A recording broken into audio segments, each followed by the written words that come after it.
Hello students, welcome to my YouTube channel I self Monika.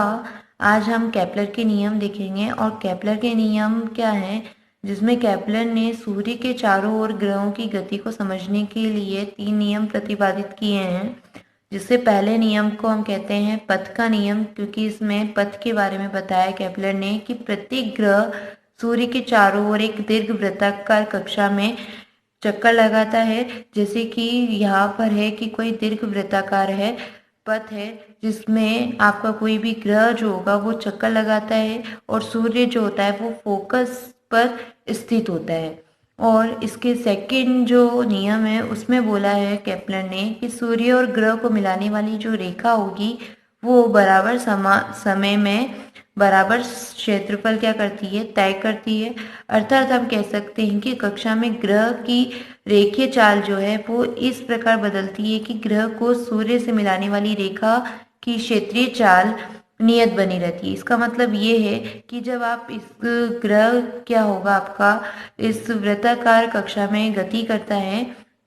या सूर्य के चारों ओर चक्कर लगाता है, तब ये क्या करेगा, जितनी दूरी आप यहाँ से ए से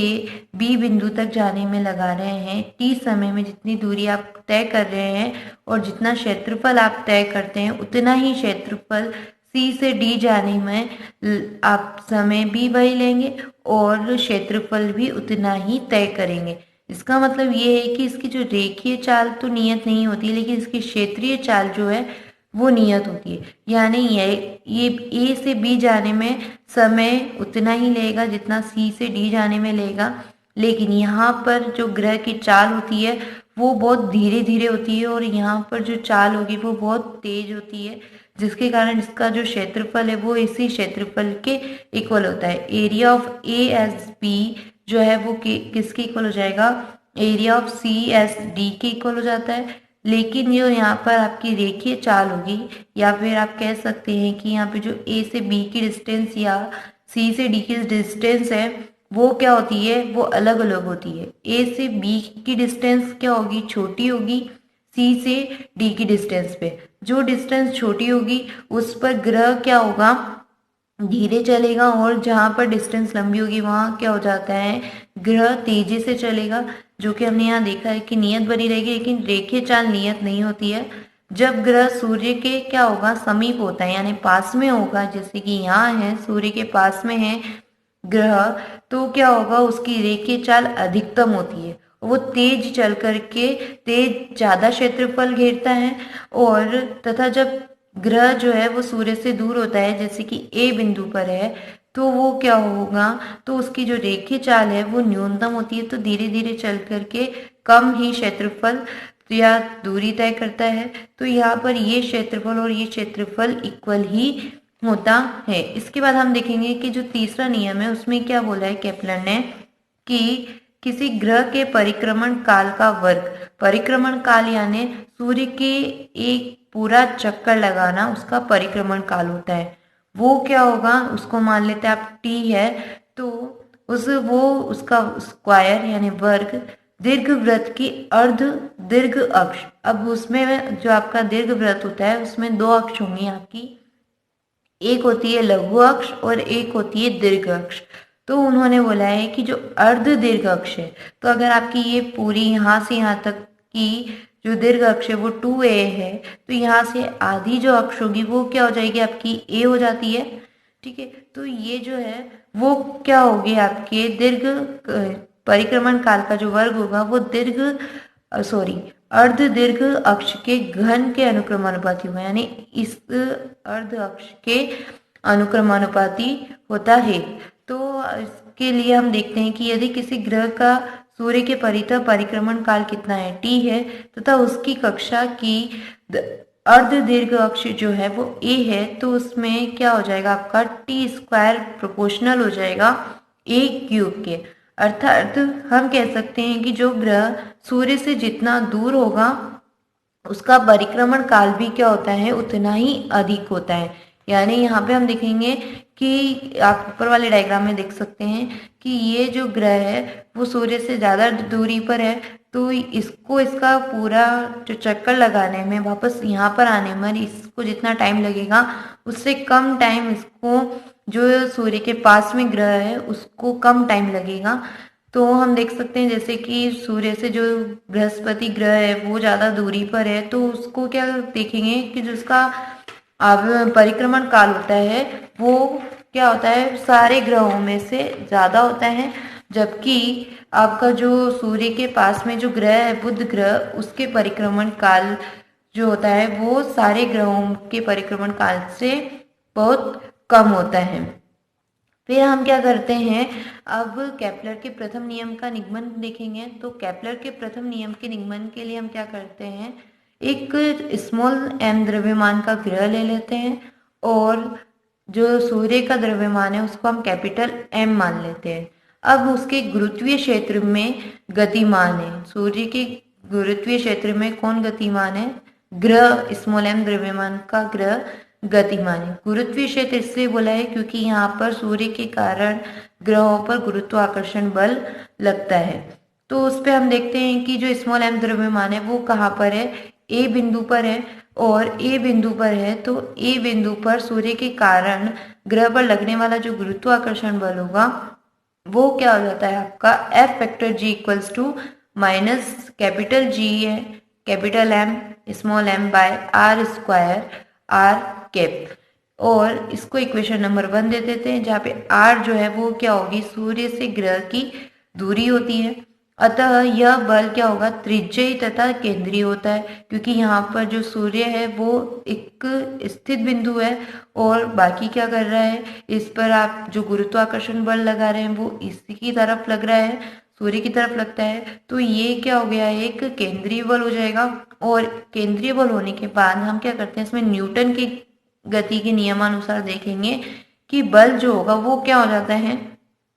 बल का जो फॉर्मूला है वो क्या हो जाएगा, द्रव्यमान इंटू त्वरण। लेकिन यहाँ त्वरण आपका सिंपल नहीं है, यहाँ पे त्रिज्यीय त्वरण है, तो हम क्या लेंगे, त्रिज्यीय त्वरण लेंगे और इसकी वैल्यू क्या हो जाएगी, द्रव्यमान इक्वल्स टू तो m यानी ग्रह का द्रव्यमान लेना है,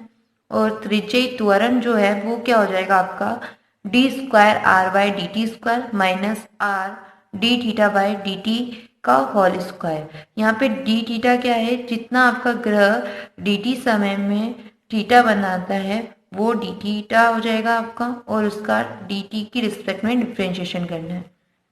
अब देखते हैं हम दोनों ही बल क्या हो रहे हैं, सूर्य की तरफ सूर्य से लग रहे हैं, तो हम क्या करेंगे, दोनों ही बलों को इक्वल रख देते हैं। और दोनों बल अगर इक्वल हैं तो क्या करेंगे, दोनों इक्वेशंस इक्वल हो जाएगी, जो कि यहाँ है minus capital G capital M small m by R square R cap, और यहाँ हो जाता है आपका m D square R by D T square minus R D theta by D T का whole square R cap.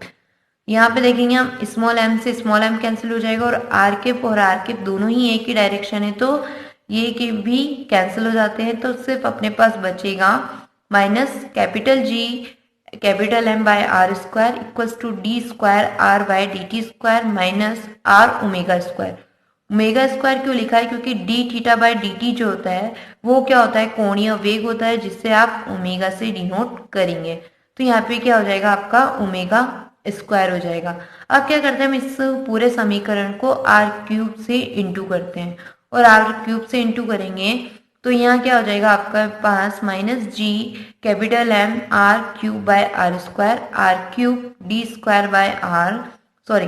Are cube D square R by D T square minus यहाँ पर आप आर की पावर 3 से into करेंगे तो are की power 4 हो जाएगी और ओमेगा स्क्वायर हो जाएगा। देन आप यहाँ पे क्या कर सकते हैं, इसको काट सकते हैं, आर स्क्वायर को आर स्क्वायर से कैंसिल कर देंगे तो ऊपर ओनली 1 आर बचेगा। तो इसके बाद जो इक्वेशन होगी वो कैसी हो जाएगी आपके पास minus G M R equals to R cube D square R by D T square minus R की पावर 4 ओमेगा स्क्वायर। अब हम क्या करते हैं, R square omega equals to H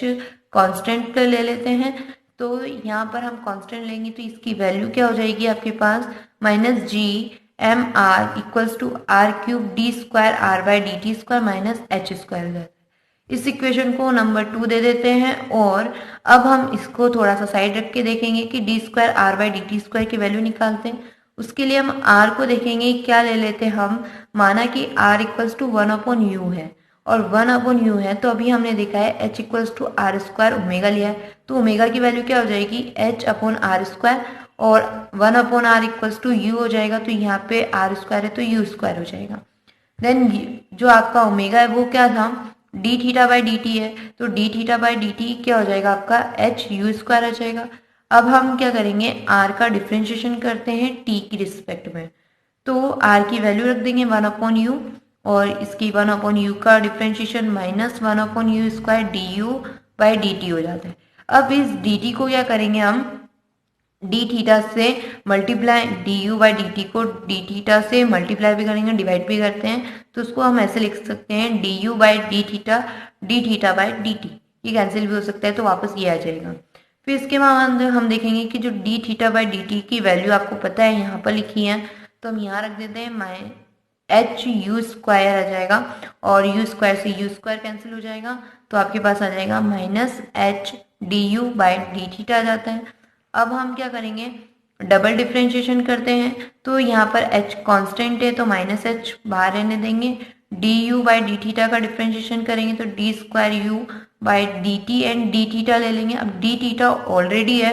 वापस आप क्या करेंगे, ऐसे ही लिखेंगे D theta by D T और डी थीटा लगाएंगे, तो यहाँ क्या हो जाएगा, डी थीटा स्क्वायर हो जाएगा and D theta by D T हो जाएगा। वापस से आप D theta by D T की वैल्यू पुट करते हैं एच यू स्क्वायर, तो एच और एच मल्टीप्लाई हो जाएगा, minus H square U square D square U by D theta square हो जाएगा। ये वैल्यू और जो आपकी आर की वैल्यू आपने अभी मानी थी 1/u, ये वैल्यू आप क्या करेंगे, इक्वेशन नंबर सेकंड के अंदर पुट करते हैं, तो आपके पास इक्वेशन नंबर सेकंड ऐसे आएगी, minus G M by U equals to 1/u cube bracket minus H square U square D square U by D theta square minus H square. आप यू क्यूब को U square से cancel करेंगे तो यहाँ पे only you बच जाएगा, तो इक्वेशन आ जाएगी आपके पास माइनस जी एम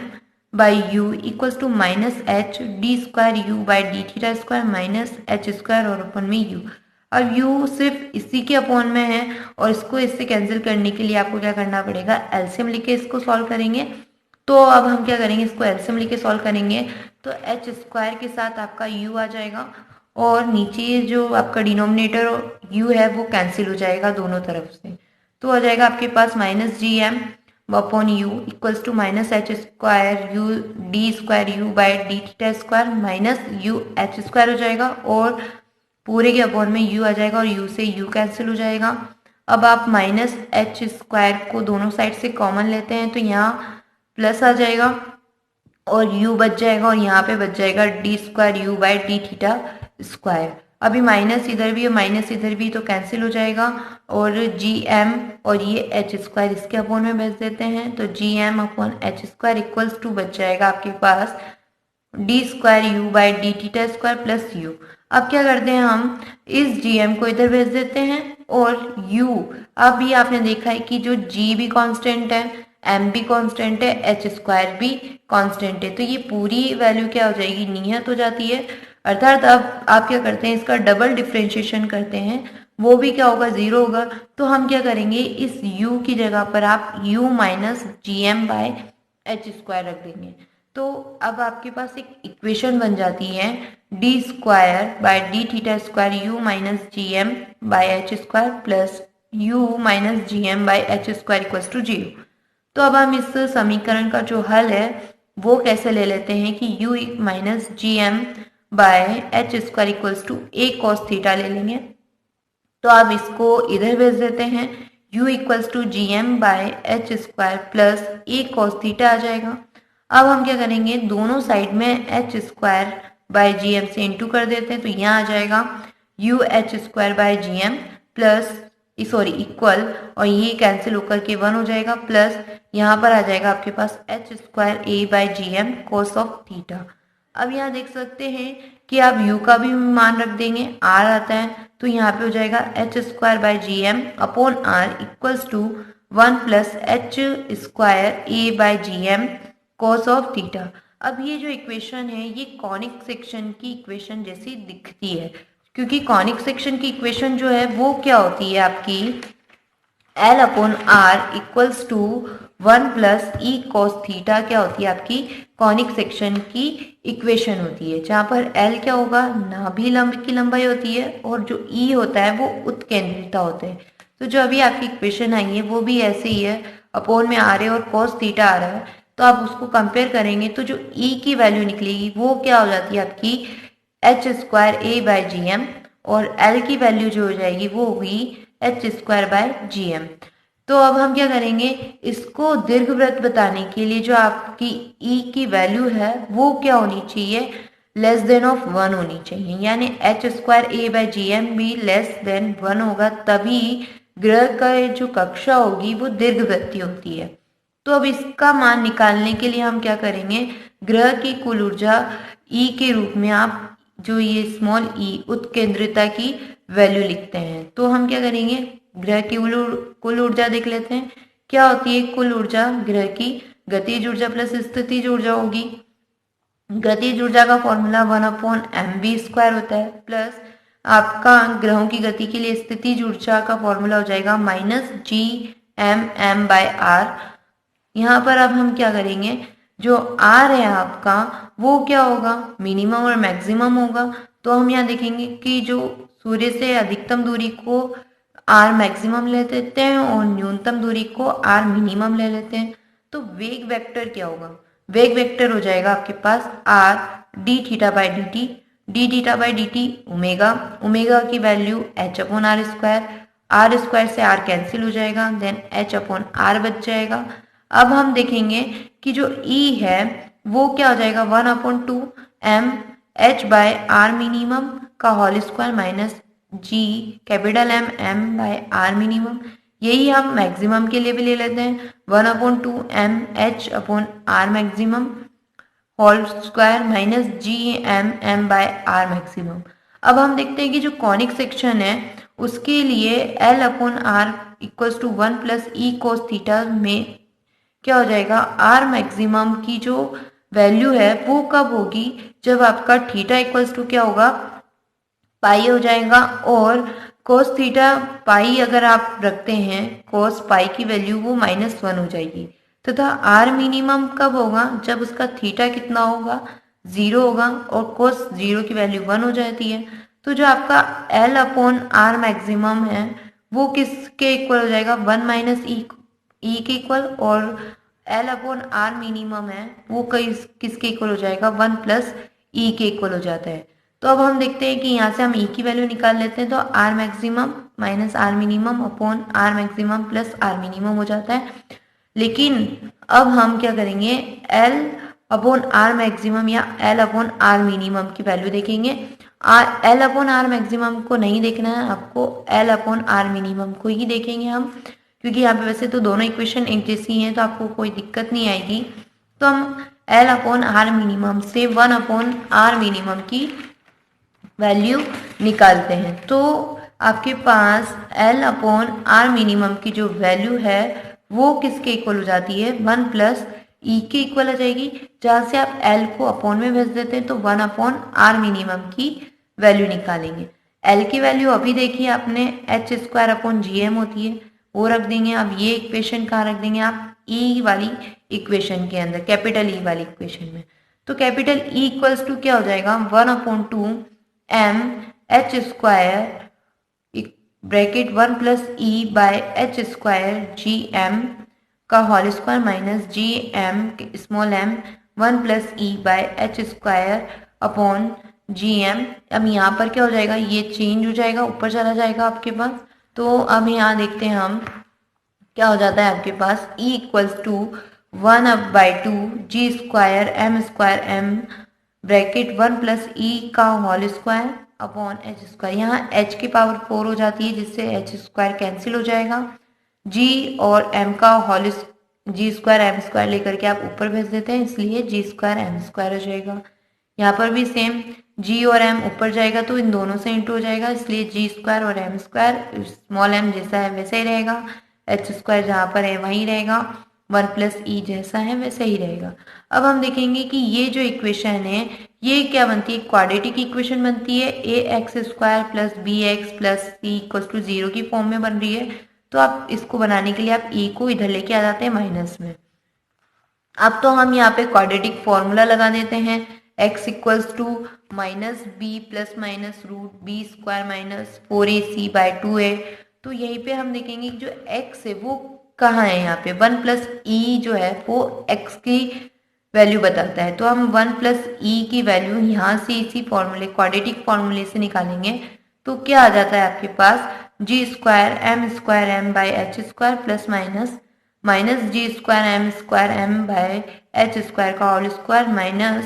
4 को 2 से कैंसिल कर देते हैं 2 टाइम्स, और G square M by H square minus E जो है माइनस का है तो ये माइनस माइनस प्लस हो जाएगा। अब यहाँ पे आप ए की वैल्यू रख देते हैं तो 2 से 2 कैंसिल हो जाएगा, G square M by H square आ जाता है। अब हम देखेंगे कि ये चीज कॉमन करने के लिए आपको क्या करना पड़ेगा, इसी चीज से क्या करेंगे, इंटू करते हैं और इसी के इन्वर्स से वापस इंटू करेंगे तो यहाँ पर ये तो इसका स्क्वायर बन जाएगा और ये बच जाता है। तो ये स्क्वायर और ये भी स्क्वायर है तो आप इसके स्क्वायर को रूट से बाहर निकाल सकते हैं। तो यहाँ पे आ जाता है आपके पास 1+e इक्वल्स टू हो जाएगा G square capital M square small M by H square plus minus G square capital M square small M by H square root 1 plus यहाँ पे 2 है, e बच रहा है अपॉन में अपॉन में यहाँ पे एच स्क्वायर नहीं बचेगा, ऊपर एच स्क्वायर बचेगा और नीचे बच जाएगा जी स्क्वायर एम बच जाएगा। तो यहाँ पे लिख देते हैं हम रूट के अंदर। अब देखते हैं ये दोनों यहाँ पर दोनों ही टर्म में कॉमन आ रहे हैं तो आप बाहर ले लेंगे और नीचे से क्या करते हैं, डिनोमिनेटर से इसको कैंसिल कर देंगे। तो कैंसिल करेंगे तो आपके पास इक्वेशन आ जाती है,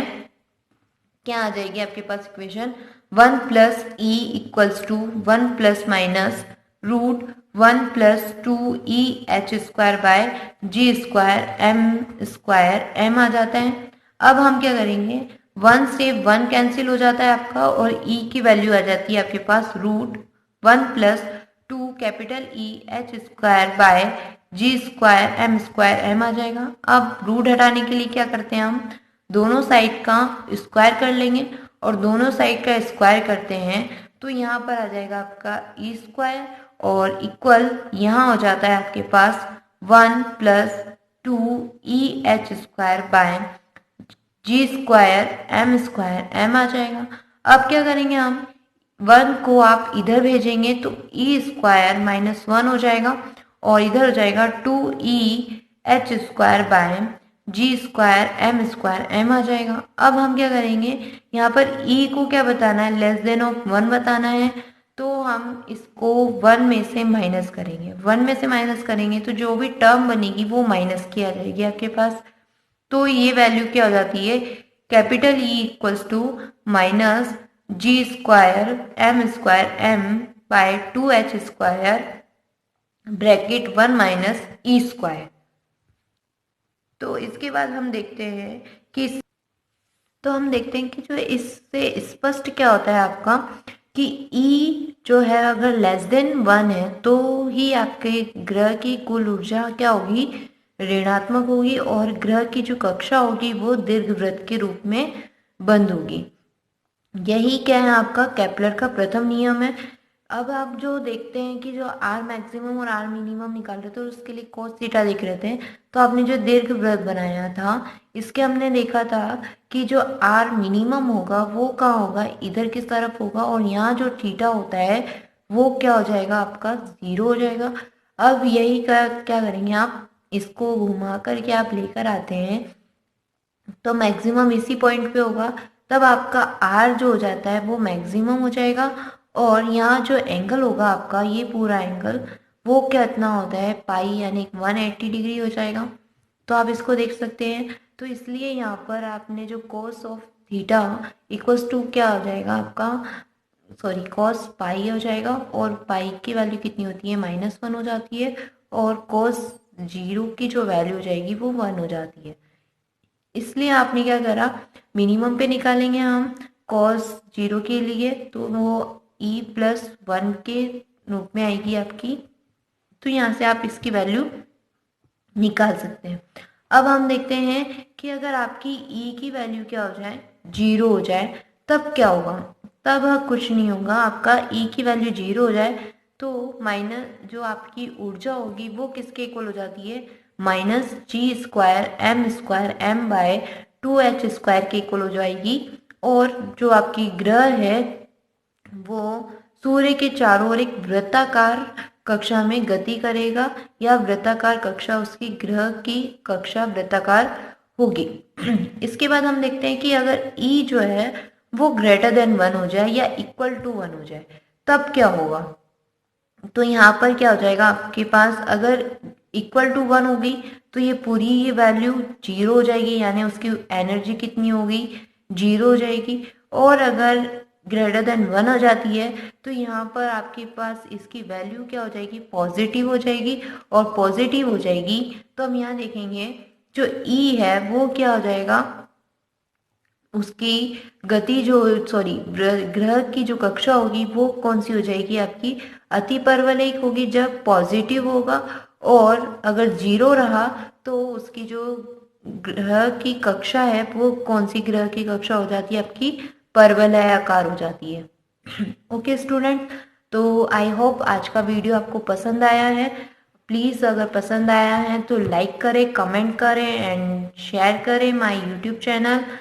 Thank you students for watching my video.